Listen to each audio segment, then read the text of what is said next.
What is gender? How is it defined? How do we deconstruct it while still validating people's gender identities? Gender's dictionary definition is a noun.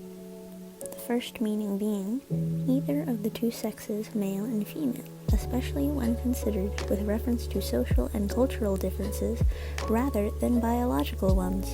The term is also used more broadly to denote a range of identities that do not correspond to established ideas of male and female. This is then broken down to two other definitions: members of a particular gender considered as a group, and the fact or condition of belonging to or identifying with a particular gender. The second definition is dependent on how gender is used in language and gendered language itself. We are directly told that gender was originally based on sex, but social and cultural norms are what actually define gender and how it is seen. The definition also recognizes that people identify outside of the gender binary. Identification is the only dependent factor on what gender is. So, non-binary people and our transgender folk already fit the definition of gender and how they present it. To deconstruct gender, all we need is a Venn diagram, and the diagram is broken into two categories: presentation and identity.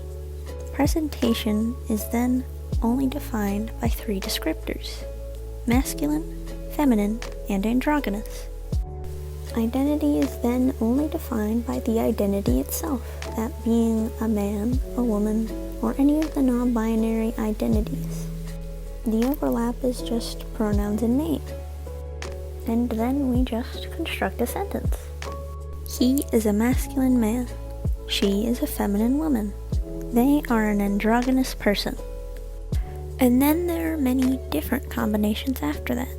Neopronouns are a very specific case and are often considered much more personal. But what about the correlation between sex and gender? We can actually make a whole new Venn diagram for that. Sex is only defined by biological composition.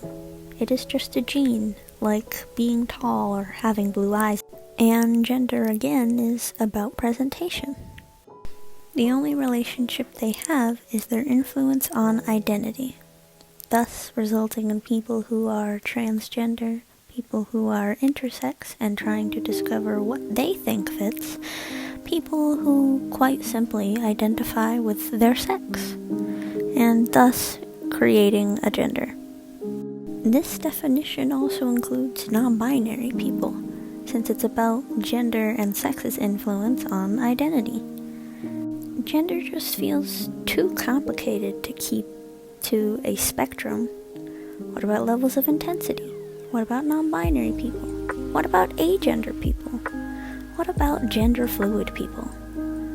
It's too complicated to keep on just one line. Gender even influences political issues and cultural significance, so how are we supposed to define it then? This is why I think we should use a Venn diagram instead. It includes all the influence of sex, gender, and even presentation, and all relates back to how identity works. And it includes the cultural significance, the social issues, and everything. There's nothing that isn't included here, and it's in a much more simple formatting for people to understand better. And that's why I think gender is more of a Venn diagram. Thank you for listening.